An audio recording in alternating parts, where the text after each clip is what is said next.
Meloni just made a shocking move, and Brussels felt the tremor before the official paperwork had even finished circulating through the European Commission's internal system. What looked on the surface like a technical adjustment in Italy's fiscal and migration policy was, in reality, a strategic power play aimed directly at the core of EU authority. It was not loud, it was not theatrical, it was not framed as rebellion. That was precisely why it was dangerous. The announcement from Rome was structured carefully. Italy would reinterpret certain enforcement mechanisms tied to EU recovery funds and migration redistribution quotas. The justification cited treaty principles, particularly subsidiarity, the idea that decisions should be made as closely as possible to citizens. On paper, it sounded procedural. In political reality, it was a direct test of Brussels' ability to compel compliance from a founding member state with one of the largest economies in the Eurozone. Inside the Berlaymont building, senior officials understood immediately what this meant. The European Union's strength does not rely on dramatic confrontations. It relies on gradual compliance, regulatory layering, financial conditionality, legal harmonization. If one major state successfully recalibrated its obligations without consequence, the precedent would ripple across the continent. Italy is not a peripheral player. It is the third largest economy in the Eurozone. It carries significant public debt. It is deeply integrated into the European financial system. For Brussels to punish Italy aggressively would risk destabilizing bond markets and potentially the euro itself. For Brussels to do nothing would risk exposing limits to its authority. That was the dilemma Meloni engineered. Her government framed the move as a constitutional necessity. Italy, it argued, could not allow external bureaucratic mechanisms to override parliamentary sovereignty in matters of fiscal allocation and migration management. The language avoided hostility toward the European project. It emphasized commitment to Europe while rejecting centralization. This balance was deliberate. Open confrontation would trigger automatic enforcement mechanisms. Strategic reinterpretation forced Brussels into a grey zone. Financial markets reacted cautiously. Italian bond yields edged upward but did not spike. Investors were watching for escalation. The European Central Bank monitored spreads between Italian and German debt. The ECB's quiet presence acted as a stabilizing force, but its involvement also underscored how delicate the situation was. Monetary stability cannot easily absorb political fragmentation. Behind closed doors, Germany urged moderation.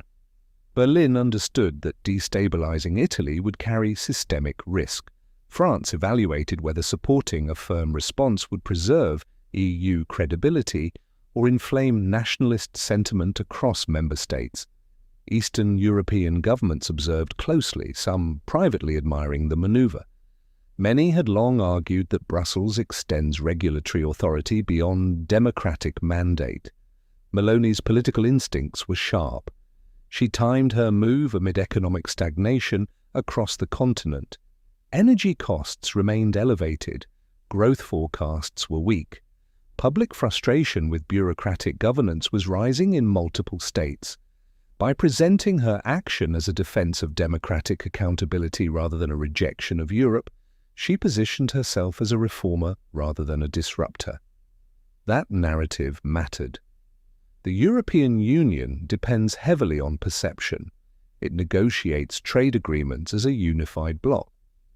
It imposes sanctions collectively. It sets regulatory standards that influence global corporations. Cohesion is its power multiplier.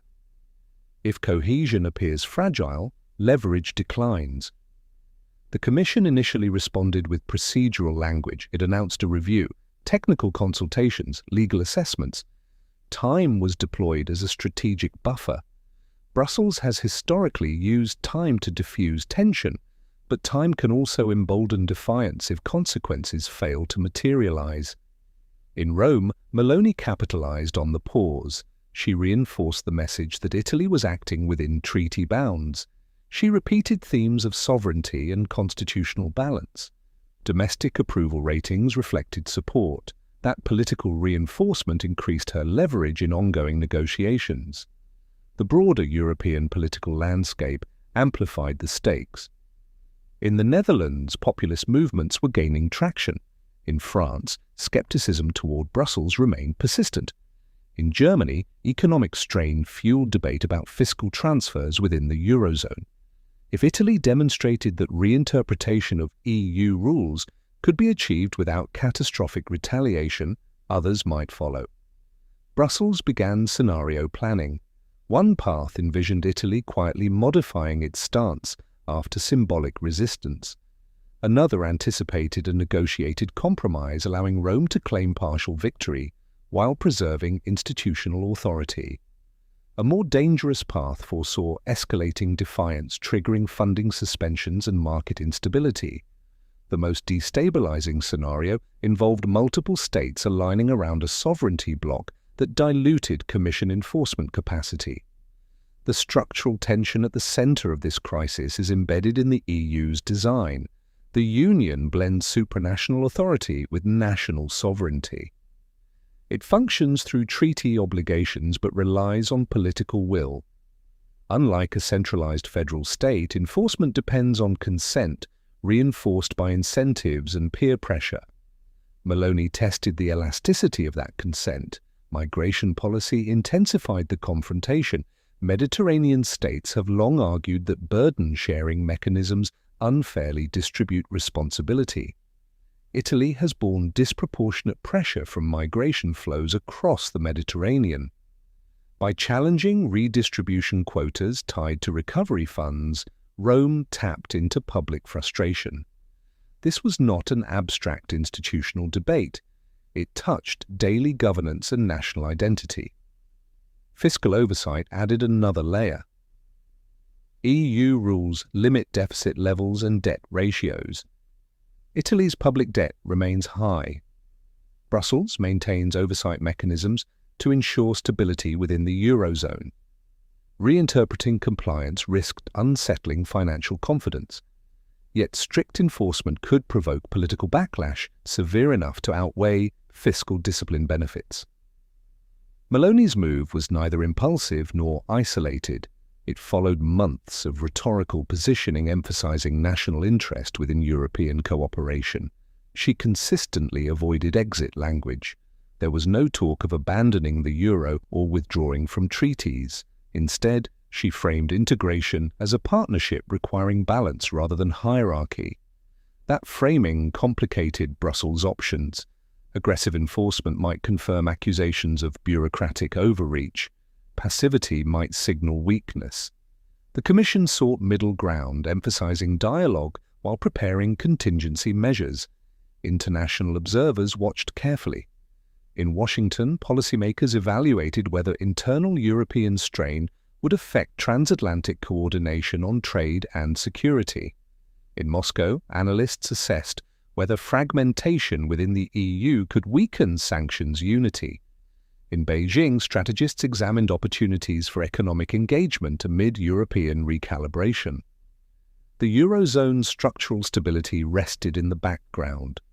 The ECB's capacity to intervene in bond markets provided reassurance, but reliance on central bank intervention carries political sensitivities. Monetary tools cannot permanently substitute for political consensus. As weeks passed without decisive escalation, narratives hardened. Supporters of Meloni described her as redefining Europe from within. Critics warned that incremental defiance erodes the rule-based framework that sustains integration. Markets remained cautious but stable, suggesting expectation of negotiated resolution. Negotiation, however, implies mutual adjustment. If Brussels conceded even partially, precedent would form. Future disputes could cite Italy's case. Institutional authority would become more negotiable. If Brussels imposed penalties, Italy might escalate politically, transforming a regulatory dispute into a sovereignty crisis. The tension highlighted a deeper evolution in European politics. The post-Cold War era fostered broad support for integration under conditions of growth and stability. Current conditions are different. Economic stagnation, demographic strain, geopolitical tension, and migration pressure create fertile ground for recalibrating the balance between national and supranational governance. Meloni's strategy leveraged this environment. She did not aim to dismantle Europe, she aimed to redefine its operating boundaries. That is more complex than withdrawal. It requires sustained negotiation, alliance building, and narrative control. Within the European Parliament, debates intensified about democratic legitimacy. Some members argued that greater centralization is necessary to respond effectively to global competition. Others insisted that without visible accountability to national electorates, integration risks alienation. Italy's position forced these debates into sharper focus. The question was no longer theoretical, it was immediate. Could a major member state reinterpret obligations without destabilizing the Union? The coming months would determine the outcome. Budget reviews, migration statistics, bond spreads, and political speeches would serve as indicators. Every technical adjustment carried symbolic weight. What was undeniable was the shift in tone. Brussels was reacting rather than initiating. Italy had seized narrative momentum. Whether that momentum would translate into structural change depended on the interplay between economic stability and political resolve. The European project has weathered crises before: sovereign debt turmoil, Brexit, pandemic shock. Each episode reshaped institutional capacity. This moment differed because it centered on authority itself rather than external shock. Authority, once questioned, must be reaffirmed or recalibrated. Brussels faced the challenge of preserving unity without appearing coercive. Rome sought to expand autonomy without triggering isolation. The balance between these objectives would shape Europe's trajectory. Meloni's move did not collapse the Union. It did not trigger immediate financial panic, but it altered expectations. It demonstrated that integration's boundaries are negotiable under the right political conditions. In geopolitics, perception often precedes transformation. The perception that Brussels is constrained in disciplining a major member state shifts internal power dynamics. It encourages strategic experimentation. It compels institutions to adapt. The future of this confrontation